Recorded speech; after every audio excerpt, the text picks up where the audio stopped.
নতুন তরঙ্গে কমবে কল ড্রপ, বাড়বে ইন্টারনেটের গতি, আশা মোবাইল ফোন অপারেটরদের। দাম বেশি হওয়ায় গ্রাহকদের ওপর চাপ পড়ার শঙ্কা। বাংলাদেশ ভারত প্রথম মৈত্রী সেতু উদ্বোধন হলেও আমদানি রফতানি চালু হচ্ছে না এখনই, সময় লাগবে আরও 1 বছর। পার্বত্য অঞ্চলে উন্নয়নের ছোঁয়া। রমজানে দাম বাড়াতে চট্টগ্রাম বন্দরে ভোগ্যপণ্য খালাসে ব্যবসায়ীদের অনীহা। কন্টেইনার জট এড়াতে কঠোর অবস্থানে বন্দর কর্তৃপক্ষ, দ্বিগুণ করা হলো জরিমানা।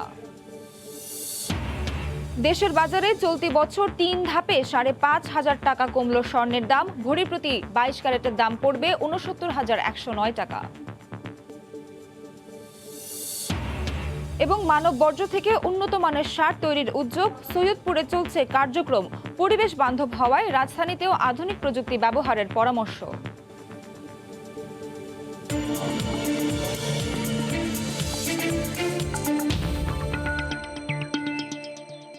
দেখছিলেন শিরোনাম। আমন্ত্রণ জানাচ্ছি দেশ ও দেশের বাইরের অর্থ বাণিজ্যের নানা খবর নিয়ে আমাদের নিয়মিত আয়োজন এ সময়ের বাণিজ্যে। আপনাদের সঙ্গে আছি আমি নাবিলা সোহার।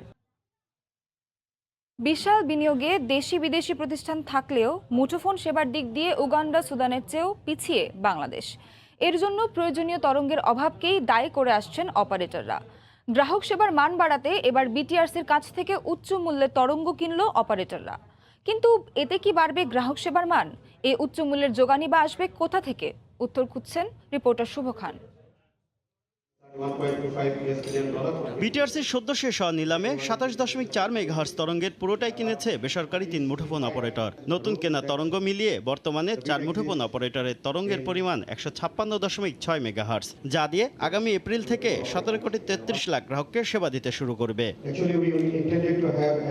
সোমবারের নিলামের সর্বোচ্চ দামে সবচেয়ে বেশি 10.4 মেগাহার্জ তরঙ্গ কেনে গ্রামীণ ফোন। প্রায় 1200 কোটি টাকার এই তরঙ্গ নেটওয়ার্কে যোগ হলে প্রতি মেগাহার্জে চাপ কমবে প্রায় 5 লাখ গ্রাহকের। সেবার মান বাড়লেও তরঙ্গ কেনায় এই বাড়তি অর্থের যোগান দেবে কারা? নতুন তরঙ্গ নেটওয়ার্কে যুক্ত হলে ভয়েস কলে উন্নতির পাশাপাশি প্রত্যন্ত এলাকায় আরো দ্রুত গতির ইন্টারনেট সুবিধা দিতে পারবো আমরা। রবি বলছে বাড়তি দামের টাকা আসবে গ্রাহকের পকেট থেকেই। নতুন কেনা 7.6 মেগাহার্জ তরঙ্গ যোগ হলে রবির প্রতি মেগাহার্জ তরঙ্গে গ্রাহক কমবে প্রায় 2 লাখ। এত দামে যখন স্পেকট্রাম কেনা হয়, এটা বার্ডেন তো কোম্পানির উপরে পড়বেই, এবং কোম্পানির উপরে বার্ডেনটা পড়লে অটোমেটিক্যালি এটা যারা সাবস্ক্রাইবার তাদের উপরেও পড়বে। সেবার মান বাড়িয়ে প্রতিযোগিতায় টিকে থাকতে প্রায় 1000 কোটি টাকায় 9.4 মেগাহার্জ তরঙ্গ কিনেছে বাংলালিংক। এই নতুন তরঙ্গ যোগ হলে প্রতি মেগাহার্জ তরঙ্গ দিয়ে প্রায় 9 লাখ গ্রাহককে সেবা দেবে তারা। আশা করছি যে এই স্পেকট্রামটা নিয়ে আমাদের সাবস্ক্রাইবারের জন্য এক্সপিরিয়েন্সটা অনেক ভালো হবে, আমরা ডেটা স্পিডও আরও বেড়ে দিতে পারবো। নতুন করে না কিনলেও তরঙ্গ অনুপাতে গ্রাহক সংখ্যা সবচেয়ে কম রাষ্ট্রীয় অপারেটর টেলিটকের। বর্তমানে 25.2 মেগাহার্জ তরঙ্গ দিয়ে সেবা দিচ্ছে 55 লাখ গ্রাহককে। প্রতি মেগাহার্জ তরঙ্গ দিয়ে প্রায় 2 লাখ গ্রাহককে সেবা দিচ্ছে টেলিটক। আমাদের গ্রাহক যে পরিমাণ আছে, এটাকে যদি আরো দ্বিগুণ করে দিই, তাহলেও আমাদের কোয়ালিটি অফ সার্ভিস অন্তত স্পেকট্রামের জন্য ডিটেরিয়েট করবে না। এবারে নিলামে তরঙ্গ বিক্রি বাবদ সরকারের রাজস্ব আয় হয়েছে প্রায় 3100 কোটি টাকা। গোটা 3 প্রকল্প বাস্তবায়ন করছে। শুভ খান, সময় সংবাদ, ঢাকা। খাগড়াছড়ির ফেনী নদীর ওপর বাংলাদেশ ভারত প্রথম মৈত্রী সেতুর উদ্বোধন হলেও দুদেশের আমদানি রপ্তানি বা ট্রানজিট এখনই চালু হচ্ছে না। মহাসড়ক প্রশস্তকরণ, অনেকগুলো কালভার্ট ও ব্রিজের কাজ শেষ হবে আগামী বছর। মীর হোসেন রাসেলের ক্যামেরায় বক্তের মুন্নার রিপোর্ট। ব্রিটিশ শাসন আমলে ফেনী নদী বিধৌত রামগড় 1920 সালে মহকুমা হয়, কিন্তু কালের বিবর্তনে প্রায় সব মহকুমা শহর জেলায় রূপান্তরিত হলেও রামগড় স্বীয় মর্যাদা হারিয়ে 1984 সালে রূপান্তরিত হয় উপজেলায়। এই জনপদেই মঙ্গলবার ফেনী নদীর উপর বাংলাদেশ ভারত প্রথম মৈত্রী সেতু উদ্বোধন করেন ভারতের প্রধানমন্ত্রী নরেন্দ্র মোদী। সেতুটি যুক্ত করেছে ভারতের ত্রিপুরা রাজ্যের সাবরুম ও বাংলাদেশের খাগড়াছড়ির রামগড়কে। তবে এর মধ্যেই সেখানে মৈত্রী সেতু ও স্থলবন্দরের ভূমি অধিগ্রহণ এবং ক্ষতিপূরণের অর্থ স্থানীয়দের জীবনযাত্রার মান উন্নয়নে প্রভাব ফেলতে শুরু করেছে। তারা স্বপ্ন বুনতে শুরু করেছেন নতুন ব্যবসা বাণিজ্য ও কর্মক্ষেত্রে। লোকালি ব্যবসা বাণিজ্য একটু প্রসার হবে। এখানে অনেক লোকজন আসবে, ব্যবসায়িক এটা কি বলে পর্যটনের দিক দিয়ে আমরা কিছুটা ডেভেলপ করব। এখানের স্থানীয় লোকজনের কিছুটা ব্যবসায়িকভাবে সফল হবে। এই ব্রিজটাকে কেন্দ্র করে এই জায়গার ভ্যালু অনেক বেড়ে গেছে। অবহেলিত রামগড়বাসীর নতুন দিগন্তের দ্বার উন্মোচনে বাংলাদেশ ও ভারতের সরকার প্রধানের প্রতি কৃতজ্ঞতা জানালেন এই জনপ্রতিনিধি।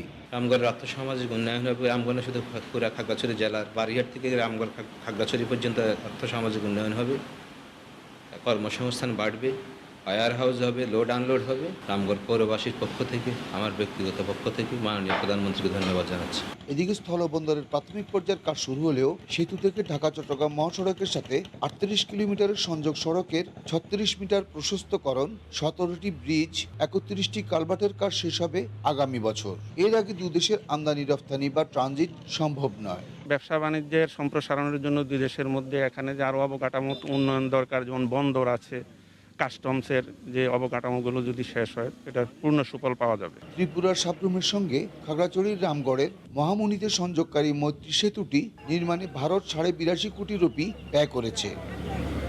বক্তের মুন্না, সময় সংবাদ, খাগড়াছড়ি। বাংলাদেশ ও ভারতের মধ্যকার পরিবহন যোগাযোগ ব্যবস্থা নির্বিঘ্ন হলে বাংলাদেশের জাতীয় আয় বাড়বে 17% আর ভারতের বাড়বে 8%। এই তথ্য উঠে এসেছে বিশ্বব্যাংকের প্রতিবেদনে। এক্ষেত্রে বিশ্বব্যাংক বাংলাদেশের পাশে থাকলেও ভারত গুরুত্ব দিতে চায় নিজস্ব বিনিয়োগকে। সবেমাত্র উন্নয়নশীল দেশের চূড়ান্ত সুপারিশ পেয়েছে বাংলাদেশ, আর বর্তমানে বিশ্ব অর্থনীতির পঞ্চম শীর্ষ দেশ ভারত। দ্বিপাক্ষিক বাণিজ্য বৃদ্ধিতে দীর্ঘদিন ধরেই কাজ করে আসছে প্রতিবেশী দেশ দুটি। তবে বিভিন্ন সময় বন্দর সুবিধা বাড়ানো ও আঞ্চলিক অর্থনীতিকে শক্তিশালী করতে চুক্তিসহ বিভিন্ন উদ্যোগ নেওয়া হলেও পিছিয়েই থেকেছে নির্বিঘ্ন পরিবহন যোগাযোগ ব্যবস্থা। বিশ্বব্যাংকের প্রতিবেদন বলছে এই দুর্বলতা কাটিয়ে উঠতে পারলে ভারতের জাতীয় আয় যেমন বাড়বে তেমনি বাড়বে বাংলাদেশের। শুধু তাই নয়, ভৌগোলিকভাবে অবস্থানের সুবিধা কাজে লাগাতে পারলে বাংলাদেশ হবে নেপাল, ভুটান, ভারত সহ পূর্ব এশিয়ার দেশগুলোর কৌশলগত বাণিজ্য পথ। এশিয়ার আঞ্চলিক বাণিজ্য সম্প্রসারণে ভৌগোলিকভাবে বাংলাদেশের অবস্থান বেশ গুরুত্বপূর্ণ। তবে পণ্য পরিবহনে বন্দর কেন্দ্রিক সুবিধা ও বহুমাত্রিক দ্বিপাক্ষিক যোগাযোগ ব্যবস্থা শক্তিশালী না হওয়ায় সম্ভাবনার সবটুকু কাজে লাগানো যাচ্ছে না। বাংলাদেশের সঙ্গে রেল, সড়ক ও অভ্যন্তরীণ জলপথে যোগাযোগ ব্যবস্থাকে শক্তিশালী করতে ভারতের বিনিয়োগ ঠেকেছে $2.5 বিলিয়ন। এক দশকের বেশি সময় ধরে অর্থনৈতিক উন্নয়নে বাংলাদেশ ভারত যৌথভাবে গুরুত্বপূর্ণ উদ্যোগ নিচ্ছে। পরিবহন ব্যবস্থার উন্নয়নে দেশ দুটি মাত্রই মৈত্রী সেতু চালু করলো। তবে প্রতিবন্ধকতাগুলো কাটিয়ে উঠতে এখনো কয়েক বিলিয়ন ডলার বিনিয়োগ দরকার। ভারতের ক্ষেত্রে উন্নয়ন সহযোগীদের চেয়ে নিজেদের বিনিয়োগকে গুরুত্বপূর্ণ মনে করে। বিশ্বব্যাংক বলছে দেশ দুটির মধ্যকার পরিবহন যোগাযোগ প্রতিবন্ধকতাগুলো কেটে গেলে ভারতে বাংলাদেশের রপ্তানি বাড়বে 297% আর বাংলাদেশে ভারতের রপ্তানি বাড়বে 172%। কামরুল হাসান সবুজ, সময় সংবাদ, ঢাকা। জাহাজ এবং কন্টেইনার জট এড়াতে শেষ পর্যন্ত দ্বিগুণ হারে পেনাল রেন্ট আদায় শুরু করেছে চট্টগ্রাম বন্দর কর্তৃপক্ষ। এখন থেকে কন্টেইনার বন্দরের ইয়ার্ডে রাখা হলে প্রতিদিন 6 থেকে 12 মার্কিন ডলার জরিমানা গুনতে হবে আমদানিকারককে, আর 11 দিনের বেশি থাকলে সেই হার হবে দ্বিগুণ। রমজান উপলক্ষে আমদানিকৃত পণ্য খালাস না করে ইয়ার্ডে ফেলে রাখায় বন্দর কর্তৃপক্ষ এই সিদ্ধান্ত নিয়েছে। বিস্তারিত জানাচ্ছেন কমল দে।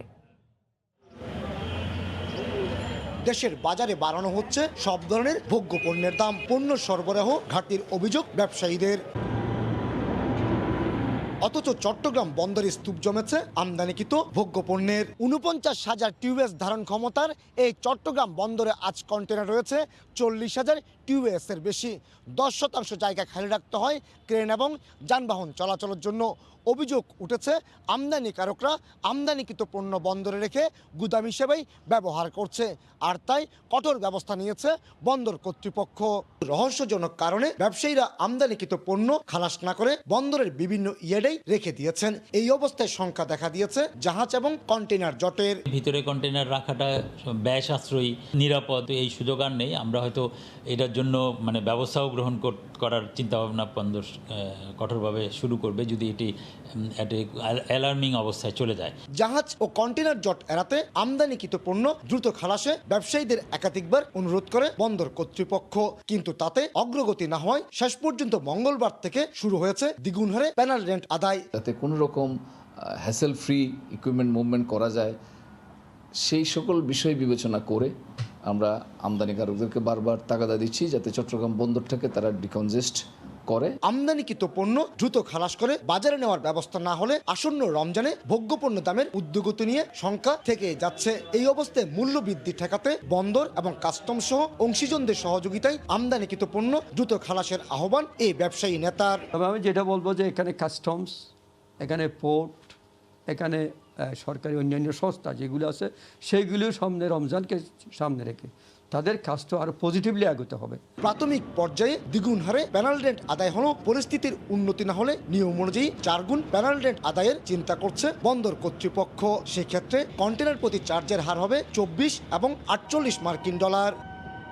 কমল দে, সময় সংবাদ, চট্টগ্রাম। মানব বর্জ্য থেকে উন্নত মানের সয়েল কন্ডিশনার তৈরির উদ্যোগ নিয়েছে দুটি বেসরকারি সংস্থা। টাঙ্গাইলে সফল পরীক্ষার পরে এবার চলছে সৈয়দপুরে পরীক্ষামূলক কার্যক্রম। প্রক্রিয়াজাত এই কন্ডিশনার উন্নত মানের সার, যা পরিবেশ বান্ধবও বটে। রাজধানীর মতো বড় শহরগুলোতে এ ধরনের উদ্যোগ নিতে নগর কর্তৃপক্ষকে আরও কঠোর হওয়ার তাগিদ নগরবিদদের। রাশেদ লিমনের রিপোর্ট।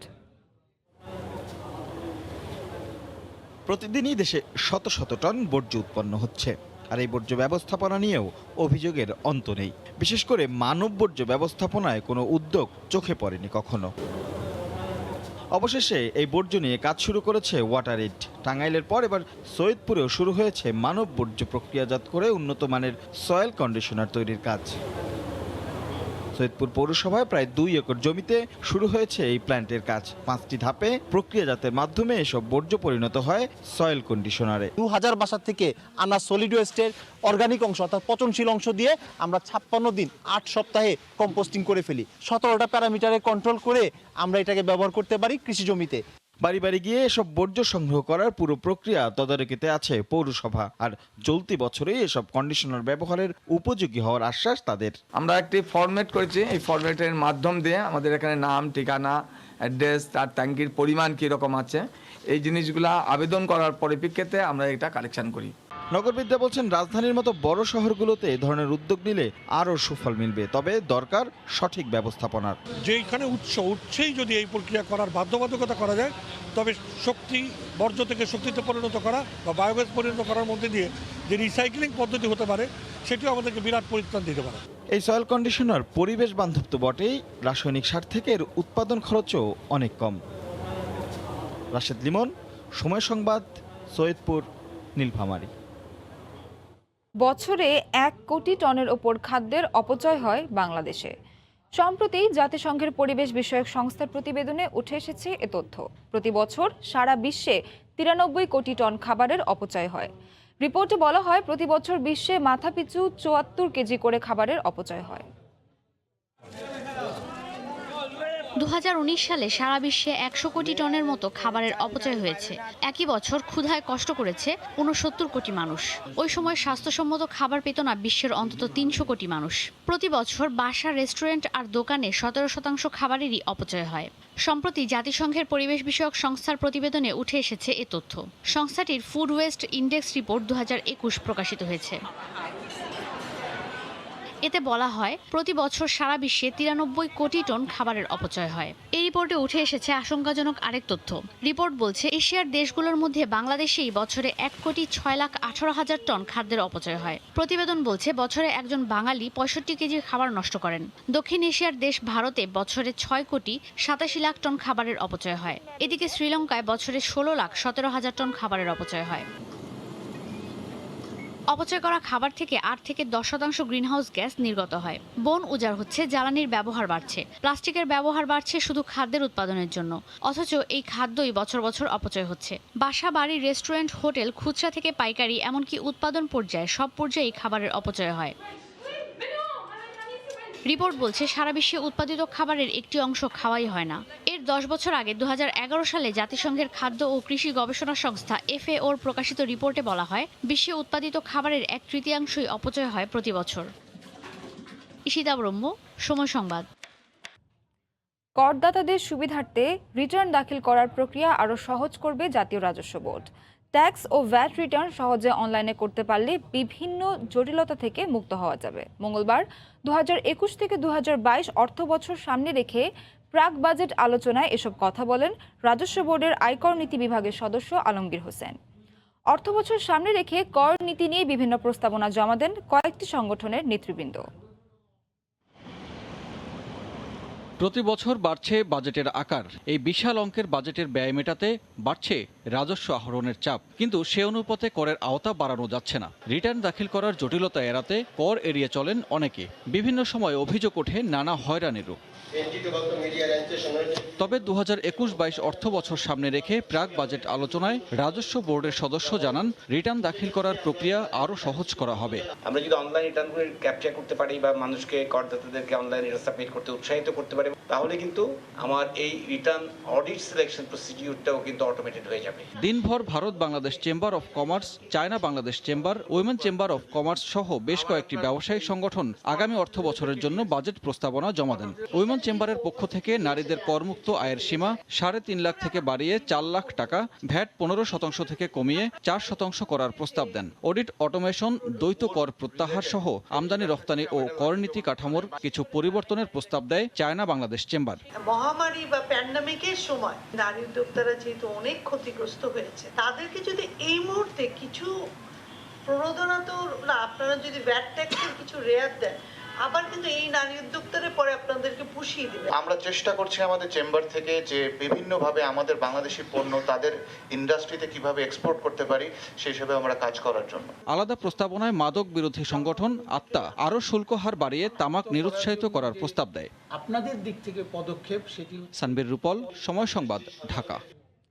মেঘনা গ্রুপের 2টি বাণিজ্যিক জাহাজ চট্টগ্রাম বন্দরের বহির্নোঙরে উদ্বোধন হচ্ছে আজ। এই বিষয়ে বিস্তারিত জানাতে সেখানে আছেন শফিকুল আলম। সরাসরি চলে যাচ্ছি তার কাছে। শফিক। নাবিলা, যেটি বলতে পারি, চট্টগ্রাম বন্দরে আসলে সমুদ্রপথে যে বাণিজ্য হয়ে জাহাজ, সে জাহাজের গতি আনতে, সমুদ্রপথে বাণিজ্যের গতি আনতে, আমদানি রপ্তানির গতি আনতে মেঘনা গ্রুপের 2টি জাহাজ কিছুক্ষণ পরে কিন্তু উদ্বোধন হবে চট্টগ্রাম বন্দরে বহির্নোঙরে। আপনি হয়তো দেখতে পাচ্ছেন এখানে যে অতিথিরা আসছেন এবং নৌবহর মন্ত্রী খালিদ মাহমুদ চৌধুরী কিনিও এখানে আসছেন এবং কিছুক্ষণ পরে কিন্তু এই জাহাজটি রওনা দিবে এবং সেখানে গিয়ে কিন্তু মেঘনা গ্রুপের 2টি জাহাজ, একটি হচ্ছে এমবি মেঘনা অ্যাডভেঞ্চার এবং এমবি মেঘনা প্রিন্সেস, এই 2টি জাহাজের উদ্বোধন করবেন কিছুক্ষণ পরে এখান থেকে গিয়ে। আপনি হয়তো জানেন যে আমাদের চট্টগ্রামে সহ সারা দেশে যে পণ্য আমদানিতে যে সমস্যা হয় সেটি হচ্ছে পণ্য অর্থাৎ সমুদ্রগামী জাহাজের অভাব। সেই অভাব দূর করতে কিন্তু মেঘনা উদ্যোগে এই উদ্যোগটি নেওয়া হয়েছে। আমাদের সারা দেশে কিন্তু প্রতি বছরে প্রায় 10 কোটি মেট্রিক টন পণ্য আমদানি রপ্তানি হয়। সেক্ষেত্রে কিন্তু জাহাজে বড় ধরনের সমস্যা সংকট দেখা দেয়। তার এই অংশ হিসাবে কিন্তু এই মেঘনা গ্রুপের উদ্যোগে 2টি জাহাজ কিছুক্ষণ পরে উদ্বোধন হবে চট্টগ্রাম বন্দরের বহির্নোঙরে। আমরা এখনও কিন্তু সাগর তীরে আমরা এখনও রয়েছি, কিছুক্ষণ পরে কিন্তু এখান থেকে আমরা রওনা দেব। এবং আপনাকে আরেকটি তথ্য জানিয়ে রাখি, যে সমুদ্র দেশে কিন্তু প্রায় 90% কিন্তু আমদানি রপ্তানি হয় সমুদ্রপথে। সেক্ষেত্রে কিন্তু সমুদ্রপথে যেহেতু বেশি আমদানি রপ্তানি হয়, সেক্ষেত্রে জাহাজের গুরুত্ব কিন্তু অনেক বেশি রয়েছে। এবং এই যে 2টি জাহাজ যে আনা হচ্ছে, এটা জাপান থেকে আনা হচ্ছে এবং এই 2টি জাহাজ কিছুক্ষণ পরে কিন্তু নৌবহর মন্ত্রী খালিদ মাহমুদ চৌধুরী তিনি এই জাহাজের উদ্বোধন করবেন এবং মেঘনা গ্রুপের উদ্বোধন কর্মকর্তারাও কিন্তু এখানে রয়েছেন। এর ফলে কিন্তু বাংলাদেশি পতাকাবাহী আরও 2টি জাহাজ নৌবহরে যুক্ত হলো। তো এই ছিল আমার কাছে সর্বশেষ তথ্য। নাবিলা। চট্টগ্রাম বন্দরের বহির্নোঙর থেকে এতক্ষণ আমাদের সঙ্গে যুক্ত ছিলেন রিপোর্টার শফিকুল আলম। এক সপ্তাহের ব্যবধানে দেশের বাজারে আবারও কমল স্বর্ণের দাম। এবার প্রতি ভরি স্বর্ণের দাম কমল 2000 টাকা। এ নিয়ে চলতি বছর 3 ধাপে ভরি প্রতি স্বর্ণের দাম 5540 টাকা কমালো বাংলাদেশ জুয়েলার্স সমিতি বাজুস। মঙ্গলবার দাম কমানোর সিদ্ধান্তের পর গণমাধ্যমে বিজ্ঞপ্তি পাঠায় সংগঠনটি। এতে বলা হয়, বুধবার থেকেই নতুন দাম কার্যকর হবে। নতুন মূল্য অনুযায়ী প্রতি ভরি 22 ক্যারেট স্বর্ণের দাম পড়বে ৬৯,109 টাকা। 1 ভরি 21 ক্যারেটের দাম ৬৫,960 টাকা। 18 ক্যারেটের দাম ৫৭,211 আর প্রতি ভরি সনাতন স্বর্ণ বিক্রি হবে ৪৬,৮৮৯ টাকায়।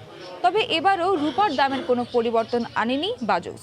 স্বর্ণের দাম কমানোর ফলে দেশীয় বাজারে জুয়েলারি ব্যবসার অচল অবস্থা অনেকটাই কেটে যাবে বলে মনে করেন সংগঠনটি। এর আগে গত ৩রা মার্চ ১ ভরি স্বর্ণের দাম ১,৫১৬ টাকা কমানো হয়।